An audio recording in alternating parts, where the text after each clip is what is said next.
Well, needless to say, it's been quite a long time since I've made a video and posted it to the channel. But I figured I would at least try and do a little bit better, at least this year, of getting some content out there, because I do have quite the tractor collection and always have something going on project-wise. I just never seem to think of making a video out of anything. But anyhow, this is the first acquisition for 2024, and I purchased this tractor for nothing other than that. I needed the serial tag for another 79 GT18 Twin, and this tractor definitely has seen better days. I mean, it's definitely had a little bit of a hard life. Has some really nice front tires on it with some really interesting Sears lettering on it that I've never seen before. But aside from that, it's a decent tractor. It's not in horrible shape. The engine is actually out of a John Deere 318 or 316, something along those lines. It's blown up. Pretty much what's there and what's in the box is all I have for it. I think it's pretty much there, just missing the shroud. But that's that. Let's see. Yeah, see what's interesting about these tires. Can't really see it all. I'll have to get a better shot sometime, but where it's embossed here, it actually says Sears in small letters versus larger letters like you typically would see. Just kind of interesting. Actually, I might be able to show you guys on this side a little easier.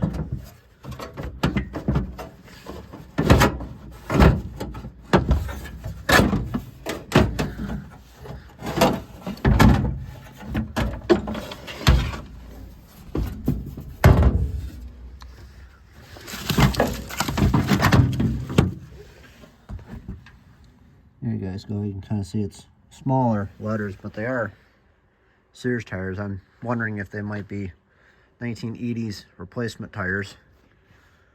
But it seems like it was used not all that long ago, because the pulleys for the mule driver in pretty nice shape. And like I said, overall the tractor's not in horrible shape, but it's mainly a parts tractor. I may put another engine in it someday and it just won't have an identity, or at least won't have a correct one. But the serial tag needs to go in a much more important tractor. Then in the garage, it's been still the usual projects. Project.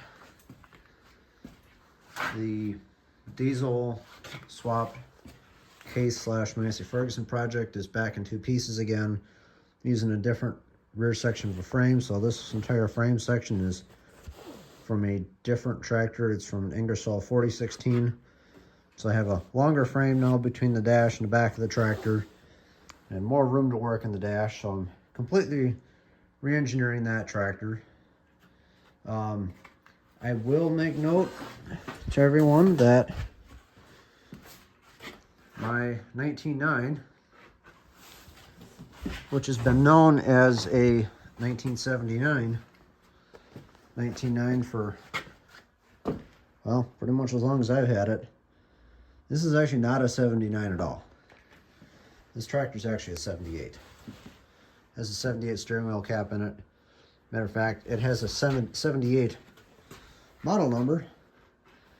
And this tractor, from all records and all people that I've talked to, is actually considered a prototype tractor, because it in fact has no serial number at all. And the spark plug does not line up with the hole in the dash. It also has, oops, sorry about that, has about an extra inch and a half of space between the engine and the frame, as well as the cutout on the front lower grille, which tells me this tractor originally had the big block Onan, the N52M, and that must have blown up. So then they put the P220G in it, which is what's in there now, Onan Performer 20. And this tractor had no decals on it whatsoever, aside from the one in between the headlights. And that's what I originally based this tractor on being a 79, or at least making it a 79, because it had the small block engine and that decal. So I had painted the nose cone and put the hood decals on it. Aside from that, I have not done anything else to the tractor. And I also put the correct shroud, flywheel screen, and mufflers on it. So with that being said, this tractor will be going back to what it left the factory as. And the twin to that tractor is that one there. And that is a 1978 Roper 20T. And I have everything for this tractor. It looks like absolute hell right now, and that's just because the dash is smashed off of it and there's nothing left of the dash. But hood and nose cone is there.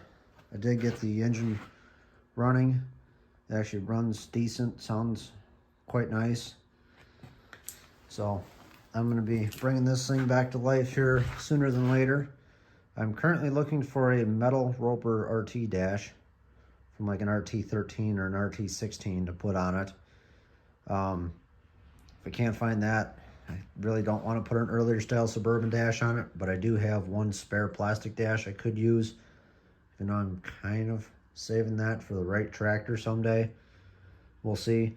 I'm thinking I'm going to try and bring this tractor back as an original paint survivor, because I can clean up the frame and I can get a lot of the light surface rust to come off the fenders, and it'll still have some patina, but it'll still be a nice looking tractor.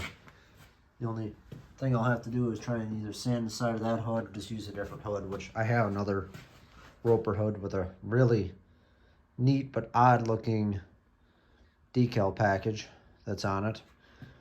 And then the other project, it's not really much of a project, is this 1991 Craftsman GT6000.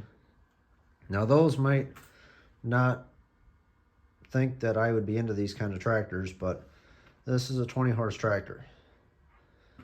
You might assume, oh, it's just a Briggs or Kohler 20 horse. Well, the early tractors, and I will say early as in 1991, 92 and older, the extra heavy duty 20 horse tractor, this is the very last tractor that Sears sold as a true garden tractor, where it was sold without a mower deck. Mower deck was optional. That's why it does not say 6-speed 44-inch or 6-speed 50-inch, because when you bought this tractor from Sears, you bought just the tractor. Mower deck was a completely separate acquisition.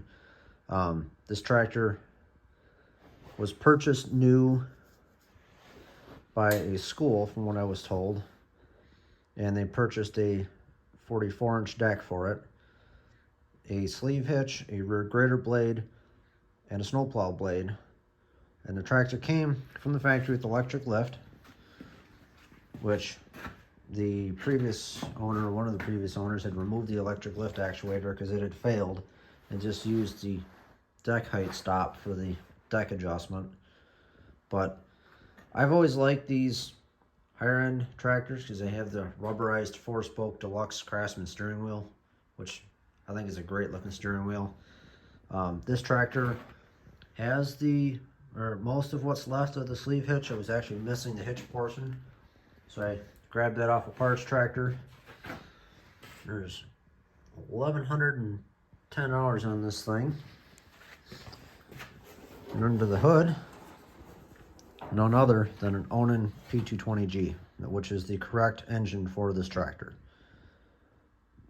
It actually runs quite good. I was told that it had ignition problems where it had no spark. Well, I got it home, I was looking at it a little bit more closely, and I saw that the top of the ignition coil is cracked. So the coil is definitely on its way out. I haven't confirmed the no spark situation. The only thing I could think of is it loses spark when it gets hot, but it does start and run.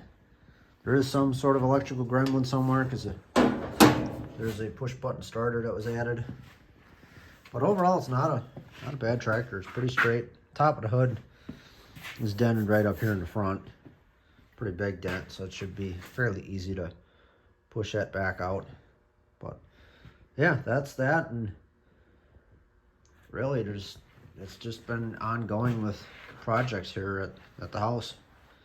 It seems to be more Onan related projects lately, because even aside from Sears, Roper, and Craftsman, there's been some other Onan powered tractors around here that I've been tooling around on. I've had a wheel horse 518H come in with an 18 horse Onan that I got running again. That also had a bad coil. This has been another project which is probably going to find a new home sooner than later. Kohler Command 20 powered. Completely went through that tractor front to back. This is my late fall acquisition. 1996 wheel horse 520H. It's the anniversary edition tractor, so it has the gold emblem on the front of the hood and the gold decals on it. But this tractor has 521, almost 522 original hours on it, and it runs like it has that many hours on it. I've always wanted to play with one of these tractors, but I could never justify spending the money on them. Managed to, like I said, acquire this one for a decent deal, and had electrical issues like most 90s tractors do. But aside from that, that's really about it, I suppose. Not much is new in the shed. However, there's a tractor that's not been on the channel yet. I actually made a video and never posted it, so might as well include it here. Back in probably mid-fall, I was approached by an old high school friend of mine who owns a local consignment auction house, I guess you could say, and they were having a consignment auction, and that Electrac E12 was in that auction. He let me know about it. I ended up winning the auction on that and gave that tractor to my dad, so that's going to be his project that he's going to play around with and hopefully get it going so we can ride around on it at some tractor shows this year and in the coming years. But aside from that, it's pretty much just the same old usual. Everything's packed away for winter. So with that being said, that's all I have for now, and I'll at least try to be a little more frequent with posting as I'm working on some projects, so stay tuned.